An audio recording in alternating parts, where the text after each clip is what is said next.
بسم اللہ الرحمن الرحیم۔ السلام علیکم ناظرین، کیسے ہیں آپ سب؟ ایک بہت ہی خوبصورت نئی ویب سیریز لے کر آئے ہیں جس کا نام ہے قیامت کے بعد، آفٹر ججمنٹ ڈے۔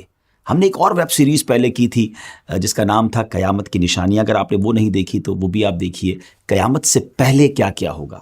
اور ہم بہت کیوریس ہوتے ہیں، بعض اوقات بڑا ہمیں تجسس ہوتا ہے کہ اس دنیا کے فنا ہو جانے کے بعد کیا ہوگا، لوگ دوبارہ کیسے زندہ ہوں گے، کہاں جمع ہوں گے، کیسے جمع ہوں گے، حساب کب شروع ہوگا، اور کن لوگوں کا حساب ہوگا، اور کون سے ایسے لوگ ہوں گے جو حساب سے بچ جائیں گے، کون کون اللہ کی بارگاہ میں شفاعت یعنی سفارش کرے گا، میزان یعنی اسکیل کیسا ہوگا، پل صراط یعنی برج آف صراط پر لوگوں کی کیا کنڈیشن ہوگی، کیا کیفیت ہوگی، لواء الحمد کیا ہے، حوض کوثر کیسا حوض ہے، اور بھی بہت کچھ آپ جانیں گے اس ویب سیریز میں۔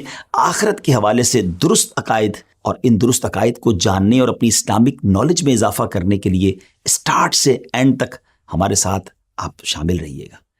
آج اس ویب سیریز کا ہمارا فرسٹ ایپیسوڈ ہے، اور انشاءاللہ جیسا میں نے بتایا کہ آج کے ایپیسوڈ میں ہم جانیں گے کہ جب قیامت قائم ہوگی اور حضرت اسرافیل علیہ السلام کے سور پھونکنے سے یہ دنیا فنا ہو جائے گی، ڈسٹرائے ہو جائے گی، زمین ٹکڑے ٹکڑے ہو جائے گی، تارے جھڑ جائیں گے اور چاند سورج بے نور ہو جائیں گے۔ پھر ملک الموت، جی ہاں، حضرت عزرائیل علیہ السلام جو روح قبض کرنے والے فرشتے ہیں، اللہ تعالیٰ کی بارگاہ میں عرض کریں گے، الہی جسے تو نے چاہا اس کے علاوہ سب زمین و آسمان والے فنا ہو چکے ہیں، یعنی چند یوں سمجھیے کہ افراد کے علاوہ باقی دنیا میں سب دنیا سے جا چکے ہوں گے، سب کو موت آ چکی ہوگی۔ اللہ پاک ارشاد فرمائے گا اب کون باقی رہ گیا ہے، حالانکہ وہ خوب جانتا ہے۔ ملک الموت عرض کریں گے، اے میرے رب تو باقی ہے، عرش اٹھانے والے فرشتے باقی ہیں، اور جبرائیل اور میکائیل اور میں یعنی حضرت عزرائیل کہیں گے میں باقی ہوں۔ اللہ پاک ارشاد فرمائے گا عرش اٹھانے والے فرشتے فوت ہو جائیں تو وہ بھی فوت ہو جائیں گے۔ اللہ پاک ارشاد فرمائے گا اب کون باقی ہے، تو ملک الموت علیہ السلام عرض کریں گے اے میرے رب اب تو باقی ہے، اسرافیل اور میں باقی ہوں۔ پھر رب عز و جل کے حکم سے عرش حضرت اسرافیل علیہ السلام سے سور لے لے گا، اور پھر ارشاد فرمائے گا اسرافیل بھی فوت ہو جائیں تو وہ بھی فوت ہو جائیں گے۔ اللہ پاک ارشاد فرمائے گا اب کون باقی ہے، ملک الموت علیہ السلام عرض کریں گے اے میرے رب تیری ذات باقی ہے جسے موت نہیں آنی، اے اللہ میں باقی ہوں۔ اللہ کریم ارشاد فرمائے گا تم بھی میری مخلوقات میں سے ایک مخلوق ہو، میں نے تمہیں جس کام کے لیے بنایا تم نے اسے دیکھ لیا، کیونکہ اب تو کوئی نہیں تھا نا جس کی روح قبض کرنی ہے، تو ارشاد ہوگا اب تم فوت ہو جاؤ۔ چنانچہ ملک الموت علیہ السلام بھی فوت ہو جائیں گے، اب ایک اکیلا اللہ پاک باقی ہوگا۔ ناظرین، اب رب تعالی سبحان اللہ، اب جو اللہ کی طرف سے ارشاد ہوگا نا، اگر اس کو غور سے سنے تو واقعی وہ گوس بمس یعنی رونگٹے کھڑے کر دیتا ہے۔ اب دنیا میں کوئی نہیں ہے، صرف رب تعالی کی ذات ہے، اور وہ 3 بار یہ اعلان فرمائے گا، وہ ارشاد فرمائے گا، ایک کوسچن گویا فرمائے گا، انا الجبار لمن الملک اليوم، میں جبار ہوں، آج کس کی بادشاہی ہے؟ مگر nobody there to answer that question، اس دن تو کوئی جواب دینے والا نہیں ہوگا نا۔ پھر خود رب تعالی جواب ارشاد فرمائے گا، اور کیا فرمائے گا؟ للہ الواحد القہار، ایک اللہ کی بادشاہی ہے جو سب پر غالب ہے، یعنی سب کچھ فنا ہونے والا ہے اور سب کچھ فنا ہو جائے گا۔ اللہ اکبر۔ آج لوگ کر و فر اور نما بعض اوقات تو جیتے ایسے جیسے مرنا نہیں ہے، لیکن یہ اعلان بتا رہا ہے کہ کوئی نہیں ہوگا، صرف رب تعالیٰ کی ذات ہوگی۔ اب کیا ہوگا؟ سب سے آخر میں جس ہستی کو موت آئے گی وہ مخلوقات کی روح قبض کرنے والے ملک الموت حضرت عزرائیل علیہ السلام ہے۔ اس کے بعد رب تعالیٰ اس زمین کو دوسری زمین سے بدل دے گا، آسمانوں کو بدل دے گا، اور زمین کو ایسے پھیلا دے گا کہ اس میں اونچا نیچا کوئی ٹیڑھا پن نہیں ہوگا، ٹوٹل اسٹریٹ زمین ہوگی۔ پھر اللہ پاک کے حکم سے مخلوق اس بدلی ہوئی زمین پر اس طرح آ جائے گی جیسے وہ پہلی والی زمین میں تھی، یعنی جو پہلے زمین میں دفن تھے وہ اس زمین میں دفن ہو جائیں گے، اور جو باہر تھے وہ اس پر بھی باہر رہیں گے، کیونکہ کئی لوگ تو ایسے ہوں گے جن کو دفن نہیں کیا جائے گا، وہ تو قیامت طاری ہو جائے گی، اور جو لوگ دنیا میں لوگ ہوں گے وہ اسی طرح زمین پر پھیلے ہوئے ہوں گے، وہ اس نئی زمین پر آ جائیں گے۔ یہ زمین بالکل اسٹریٹ ہوگی، اور ایسی اسٹریٹ ہوگی کہ زمین کے کونے پر بھی اگر کوئی رائی کا دانہ ہوگا تو وہ نظر آ جائے گا، ٹوٹلی اسٹریٹ زمین ہوگی۔ اب اللہ کریم آسمان کو جب بارش برسانے کا حکم دے گا تو وہ 40 دن تک بارش برساتا رہے گا، یہاں تک کہ مخلوق پر پانی 12 ہاتھ کے برابر بلند ہو جائے گا، اتنا پانی ہو جائے گا۔ پھر اللہ کریم باڈیز کو اگنے کا حکم دے گا. کمال دیکھیں، رب کی شان دیکھیں. اب باڈیز جو ہیں وہ سبزیوں کی طرح اگنے لگ جائیں گی، یہاں تک کہ جب ان کے جسم پہلے کی طرح کمپلیٹ ہو جائیں گے تو اللہ پاک کی طرف سے حکم ہوگا کہ میرا عرش اٹھانے والے فرشتے زندہ ہو جائیں. وہ تو کن کا مالک ہے نا، وہ تو فرماتا ہے کن ہو جا تو ہو جاتا ہے، وہ فرمائے گا زندہ ہو جائیں. تو عرش اٹھانے والے فرشتے زندہ ہو جائیں گے. سب سے پہلے دوبارہ زندہ ہونے والوں میں یہی فرشتے ہوں گے.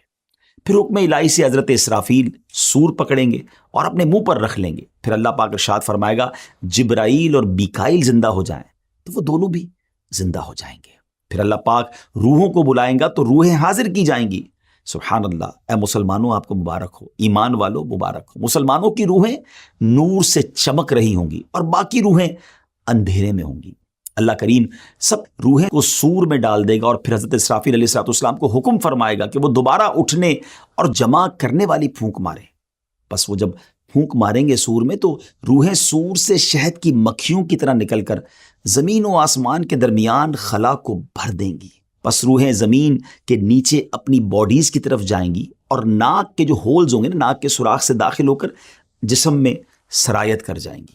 اس کے بعد حشر برپا ہوگا اور لوگ جمع ہونا شروع ہوں گے. ویورز کیسی معلومات ہے، سنتے ہیں تو بعض اوقات عقل حیران ہو جاتی ہے کہ پھر سے وہ لوگ زندہ ہوں گے. ذرا غور کریں نا کہ دو نفخوں یعنی دونوں سوروں کے درمیان، یعنی ایک سور وہ جس میں سب کو موت آ جائے گی اور دوسری سور جس میں دوبارہ زندہ کیا جائے گا، 40 سال کا وقفہ ہوگا. خیر وقفہ جتنا بھی ہو، لیکن ذہن میں ایک سوال تو پیدا ہوتا ہے نا کہ یہ ہوگا کیسے کہ اتنا ٹائم پیریڈ گزر گیا ہوگا. باڈیز تو ڈیکمپوز ہو چکی ہوں گی، باڈی کے ٹائنی پارٹیکلز، چھوٹے چھوٹے ذرے زمین کے پارٹیکل کے ساتھ مل چکے ہوں گے، نہ جانے کہاں کہاں پہنچ چکے ہوں گے. پھر یہ سب کیسے ہوگا؟ یاد رکھیے کہ انسان کی ہر چیز گل جاتی ہے سوائے عجب الضم کے. اب یہ کیا ہے؟ یہ ایک ہڈی کے بارے میں کہا جاتا ہے اور بروز قیامت اسی ہڈی پر مخلوق کو دوبارہ بنایا جائے گا. عجب الضم کے لفظی معنی ہے دم گچھ. عجب کے معنی ہے اصل اور ضم کا معنی ہے دم. اب یہاں کچھ لوگ کہتے ہیں کہ اسپائنل کارڈ، دیکھیں ہماری جو ریڑھ کی ہڈی ہوتی ہے، انسان اسی پر بیٹھتا ہے، یہ باقاعدہ پلر کی حیثیت رکھتی ہے، جیسے دیوار کے لیے بنیاد ہوتی ہے.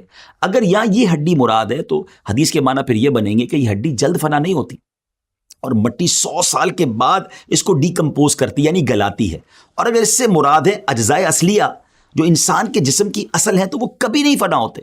اور یہ ایسے باریک کمپوننٹس، ایسے باریک اجزاء ہیں جو مائکروسکوپ سے بھی دیکھنے میں نہیں آتے. عربی میں انہیں اجزائے لا یتجزا یعنی انڈیویزبل کمپوننٹس، یعنی سمجھے کہ یہ ختم نہیں ہوتے، انہیں کہا جاتا ہے. انسان چاہے جہاں بھی چلا جائے، جس بھی حالت میں ہو، مگر یہ کمپوننٹس ویسے ہی رہتے ہیں. حتیٰ کہ غذا اور خون میں بھی اجزاء شامل ہوتے ہیں. انہی اجزاء سے انسان پہلے بھی بنا تھا اور آئندہ بھی بنے گا. دیکھیں نا آج کل ڈی این اے کی بات ہوتی ہے، بالکل مرے ہوئے کتنا سال ہو جاتا ہے، بلکہ اب تو کئی سال پرانے ڈھانچے ملتے ہیں تو اس کے میڈیکل کے بعد یہ پتہ چل جاتا ہے کہ اس کی عمر کیا تھی، موت کا سبب کیا تھا. تو جب اتنی ساری آج سائنس نے ترقی کر لی ہے جو 100 سال 200 سال بعد کے بعد ڈھانچوں پر تحقیق کر لیتی ہے، تو وہ تو خالق کائنات ہے. ان اللہ علی کل شیء قدیر. نبی پاک علیہ السلام کا ایک اور فرمان سنیے کہ کچے بچے سے لے کر بوڑھے تک ہر ایک کا بروز قیامت حشر ہوگا. حضرت اکرمہ رحمۃ اللہ تعالی علیہ فرماتے ہیں بلا شبہ جو لوگ سمندر میں ڈوب جاتے ہیں، پھر ان کا گوشت مچھلیاں نوچ لیتی ہیں، پھر ان میں سوائے چمکتی ہڈیوں کے کچھ نہیں رہتا، پھر سمندر کی موجیں ان ہڈیوں کو الٹا پلٹا رہتی ہیں، الٹتی پلٹتی رہتی ہیں تاکہ انہیں خشکی پر ڈال دیتی ہیں. پھر وہ ہڈیاں ایک عرصے تک وہاں پڑے رہنے کے سبب گل سڑ کر خستہ اور پارا پارا ہو جاتی ہیں. چنانچہ وہاں سے اونٹوں کا گزر ہوتا ہے تو وہ انہیں کھا کر چل پڑتے ہیں اور پھر مینگنیوں کی صورت میں نکال دیتے ہیں. اس کے بعد کچھ لوگ وہاں پڑاؤ کرتے ہیں اور ان مینگنیوں کو اٹھا کر ان سے آگ جلا کر انہیں بھی راکھ کر دیتے ہیں. پھر ہوا چلتی ہے اور اس راکھ کو زمین پر بکھیر دیتی ہے. اب ناظرین اتنا کچھ ختم ہو گیا، یعنی اتنی صورتوں میں وہ جسم بدل گیا، اب راکھ بھی ہو گیا، راکھ بھی اڑ گئی ہوا کے ذریعے. مگر اب کیا ہوگا جب سور پھونکا جائے گا نا تو یہ راکھ ہو جانے والے لوگ اور قبروں میں دفن لوگ سب نکلیں گے. اللہ سب کو پھر باڈی کی شکل دے گا، ان میں روحیں داخل ہو جائیں گی.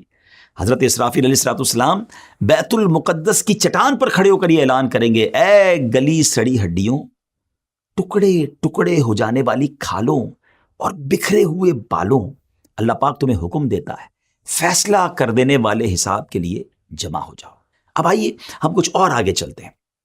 اب یہاں ایک اور بات سمجھنی کہ اجسام جیسے دنیا میں تھے نا، ویسے ہی اپنی رنگ اور اوصاف کے ساتھ، کوالٹیز کے ساتھ دوبارہ لوٹائے جائیں گے. یعنی بے شک ہزاروں سال ہو گئے قبر میں، لیکن جب وہ اٹھیں گے تو رنگ و نسل بھی وہی ہوگی، ان کے اوصاف بھی وہی ہوں گے. اور قبروں سے اٹھانے کے بعد جو سور پھونکا جائے گا نا، وہ کافی طویل آواز ہوگی. اس سور کا ابتدائی حصہ لوگوں کو زندہ کرنے کے لیے ہوگا اور بعد والا حصہ انہیں قبروں سے نکالنے کے لیے ہوگا. چنانچہ سور کا وہ حصہ جو انہیں زندہ کرنے کے لیے ہوگا اسے تو وہ نہیں سن سکیں گے، البتہ سور کا وہ حصہ جو انہیں قبروں سے نکالنے کے لیے ہوگا وہ اسے سنیں گے، لسن کریں گے. روایت میں آتا ہے کہ قیامت کے دن لوگ اپنی اپنی قبروں سے بغیر لباس کے، ننگے پاؤں اور بغیر ختنہ کیے ہوئے اٹھیں گے. someone will be no foot, someone will be on foot, someone will be on ride. کوئی پیدل ہوگا، کوئی سواری پر ہوگا، کوئی سواری پر اکیلا ہوگا، کسی پر 3، 4 یا 10 افراد بھی ہوں گے. جو نان بلیور ہوں گے، غیر مسلمین ہوں گے، انہیں تو میدان محشر لے جانے کے لیے کسی کو ملائکہ گھسیٹ کر لے جائیں گے اور کچھ لوگوں کو آگ جمع کرے گی. حدیث پاک کے مطابق نبی کریم علیہ الصلوۃ والسلام نے اپنے دستے مبارک سے ایک بار بڑا کمال کا اشارہ فرمایا. نبی پاک نے ملک کے شام کی طرف اشارہ کر کے فرمایا کہ تمہارا حشر وہاں ہوگا. اور اسی طرح ایک روایت میں آتا ہے کہ بلا شبہ تمہارا حشر بیت المقدس میں ہوگا. تو ان حدیثوں سے یہ پتہ چلتا ہے کہ جو محشر کا میدان سجایا جائے گا نا، وہ بیت المقدس کے قریب، یہ پورا ملک شام ہے نا، اب اس کی بائفرکیشن اب آج کل ہو گئی ہے، لیکن یوں سمجھ لیجئے کہ بیت المقدس کے قریب جو ہے یہ پورا میدان محشر سجایا جائے گا. بروز محشر کی زمین کیسی ہموار ہوگی، کتنی پلین اینڈ اسٹریٹ ہوگی. جیسے میں نے بتایا کہ رائی کا ایک دانہ بھی کونے پہ رکھا ہوگا تو وہ دوسرے کنارے سے دکھائی دے گا. مگر ایک اور امیزنگ بات ہے کہ اس دن جو زمین ہوگی نا، وہ ہماری طرح راک کی یا مٹی کی نہیں ہوگی، کاپر کی ہوگی، تانبے کی ہوگی. اللہ اکبر. اور سورج آج کتنا دور ہے؟ ایک تحقیق کے مطابق 93 ملین مائلز اوے ہے. جی ہاں، 9 کروڑ 30 لاکھ مائلز. اور اس دن 1 میل کی مسافت ہوگا. آپ امیجن تو کریں گرمی کا عالم کیا ہوگا، یہ کیسے بیئربل کیسے ہوگا. تو ذرا غور کیجئے کہ اتنا ڈسٹنس، 93 ملین مائل کا ڈسٹنس کے باوجود بھی سورج کی پشت ہماری طرف ہے. لیکن جب کبھی گرمیوں میں ہمارا چہرہ اس کے سامنے آ جائے اور گرمی کا موسم ہو تو گھر سے باہر نکلنا دشوار ہو جاتا ہے. اس وقت 1 میل کے فاصلے پر ہوگا اور اس کی پشت نہیں، اس کا منہ ہماری طرف ہوگا. ہم سوچ بھی نہیں سکتے گرمی کا عالم کیا ہوگا. اور آج زمین مٹی کی ہے، اس کے باوجود ہم دھوپ میں ننگے پیر زمین پر کھڑے نہیں رہ سکتے. اس وقت کاپر کی زمین ہوگی، سورج اتنا قریب ہوگا تو وہ ہیٹ کتنی ہوگی، وہ ٹیمپریچر کتنا ہوگا. اور اس گرمی اور اس حالت میں سویٹنگ، پسینہ اس کثرت سے نکلے گا. اب ذرا غور کیجئے گا کہ ہم دیکھیں نا کسی زمین پر پانی ڈالیں تو وہ ایبزارب کر لیتی ہے، مگر ایک لمٹ تک ایبزارب ہوتا ہے، پھر وہ پانی اوپر آنا شروع ہو جاتا ہے. بتایا گیا اتنا پسینہ نکلے گا کہ پہلے 70 گز زمین اس پسینے کو ایبزارب کر لے گی، مگر اس کے بعد زمین میں اب یہ صلاحیت نہیں رہے گی کہ وہ کچھ اور مزید جذب کر سکے، ایبزارب کر سکے. اب وہ پسینہ زمین پر اوپر کی طرف چڑھنا شروع ہوگا. اور روایتوں میں آتا ہے کسی کے ٹخنوں تک اس کا پسینہ ہوگا، کسی کی نیز یعنی گھٹنوں تک پسینہ ہوگا، اور کسی کی کمر تک پسینہ ہوگا، کسی کے سینے تک، اور کوئی گلے تک پسینے میں ڈوبا ہوگا. اللہ اکبر. اور کافروں کے بارے میں آتا ہے، غیر مسلموں کے بارے میں آتا ہے کہ منہ تک چڑھ کر لگام کی طرح اس کا پسینہ جکڑ لے گا، جس میں وہ ڈبکیاں کھا رہا ہوگا. اور پیاس کا عالم کیا ہوگا، تھرسٹ کا عالم کیا ہوگا. آج جون جولائی کی گرمی میں پانی پی پی کے تھک جاتے ہیں، پھر بھی پیاس نہیں بجھتی، مگر قیامت کے دن حالت یہ ہوگی کہ بعضوں کی زبانیں بو سے باہر نکل آئیں گی، دل ابل کر گلے کو آ جائیں گے. العطش العطش، ہائے پیاس کی صدائیں بلند ہو رہی ہوں گی. ویورز، یہاں ایک بات بڑی اہم ہے کہ تمام تکالیف اور پریشانیاں اپنے اپنے اعمال کے مطابق ہوں گی. ہاں، جس نے چاندی سونے کی زکوٰۃ نہ دی ہوگی، اس مال کو خوب گرم کر کے اس کی کروٹ، پیشانی اور پیٹھ داغی جائے گی. پھر سے جانوروں کی زکوٰۃ نہ دی ہوگی، اس کے جانور قیامت کے دن خوب تیار ہو کر آئیں گے اور اس شخص کو وہاں لٹائیں گے اور اپنے سینگوں سے مارتے اور پاؤں سے رونتے ہوئے اس پر گزریں گے. جب اسی طرح سب گزر جائیں گے، پھر ادھر سے واپس آ کر یوں ہی اس پر گزریں گے. یہ جانور اسی طرح کرتے رہیں گے اس وقت تک جب تک حساب ختم نہ ہو جائے.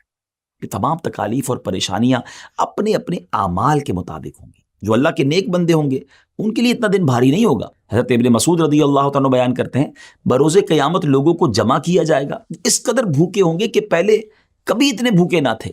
ایسے بے لباس ہوں گے کہ اس سے پہلے کبھی ایسے بے لباس نہ ہوئے. ایسے پیاسے ہوں گے کہ اس سے پہلے کبھی ایسے پیاسے نہ ہوئے. ایسے تھکے ہارے ہوں گے کہ اس سے پہلے کبھی ایسے تھکے ہوئے نہ ہوں گے. جس نے اللہ پاک کے لیے کسی کو کھلایا ہوگا اللہ پاک اسے قیامت کے دن کھلائے گا. جس نے اللہ پاک کے لیے کسی کو پلایا ہوگا اللہ اسے قیامت کے دن پلائے گا. جس نے اللہ کریم کے لیے کسی کو لباس پہنایا ہوگا رب کریم اسے لباس پہنائے گا. اور جس نے اللہ کے لیے عمل کیا ہوگا اللہ پاک اسے کافی ہوگا. جس نے اللہ پاک کے دین کی مدد کی ہوگی تو اللہ کریم اس دن اسے راحت عطا فرمائے گا. ذرا غور کیجئے ناظرین، زندگی میں ایسے کام کرنے ہیں، لوگوں کی خدمت کریں، کسی کو کھانا کھلاتے رہیں، کسی کو پلاتے رہیں، پیاسے کو پانی پلا دیا کریں، بے لباس کو لباس دے دیا کریں. کیا معلوم یہ نیکیاں قیامت کے دن ایسے کام آ جائیں کہ ہمیں وہاں اللہ کی نعمتیں مل جائیں، ہم اس تکلیف سے بچ جائیں. اگر آپ چاہتے ہیں کہ آپ کو ریفرنسز بھی مل جائیں کہ کچھ باتیں قرآن سے ہوئی ہیں، کچھ احادیث سے ہوئی ہیں، کچھ بزرگان دین کے اقوال ہیں، تو آپ ڈسکرپشن میں وہ ہمارے ریفرنسز بھی لے لیجئے گا. اور ناظرین، جس طرح میں نے بتایا آپ کو کہ ہماری ایک بہت خوبصورت ویب سیریز قیامت کی نشانیاں، جس کو ملینز آف لوگوں نے دیکھا، اگر آپ اسے بھی دیکھنا چاہتے ہیں تو بہتر ہوگا کہ آپ اس کو بھی دیکھیں. قیامت سے پہلے کیا ہوگا بڑی ڈیٹیل میں ہم نے کئی ایپیسوڈز میں اسے بیان کیا ہے، تو اس کا لنک بھی آپ کو ڈسکرپشن میں مل جائے گا. ناظرین، باتیں بہت ساری کرنی ہے آپ سے، لیکن معاملہ بھی تو بہت بڑا ہے نا. قیامت کیسے طاری ہوگی اور پھر اس دن لوگوں کے ساتھ معاملات کیا ہوں گے، یہ تو ابھی پہلی ایپیسوڈ ہے نا. اگلے ایپیسوڈ میں ہم یہ معلوم کریں گے کہ مختلف لوگ محشر میں جب آئیں گے تو ان کی کیفیات کیا ہوں گی، کنڈیشنز کیا ہوں گی. بڑی امیزنگ باتیں ہیں اس میں. اور یہ بھی جانیں گے کہ کن کن حالتوں میں لوگ اللہ کی بارگاہ میں پیش ہوں گے. ہمیں اجازت دیجیے، اگلی ایپیسوڈ میں پھر ملاقات ہوگی. فی امان اللہ. السلام علیکم ورحمۃ اللہ وبرکاتہ.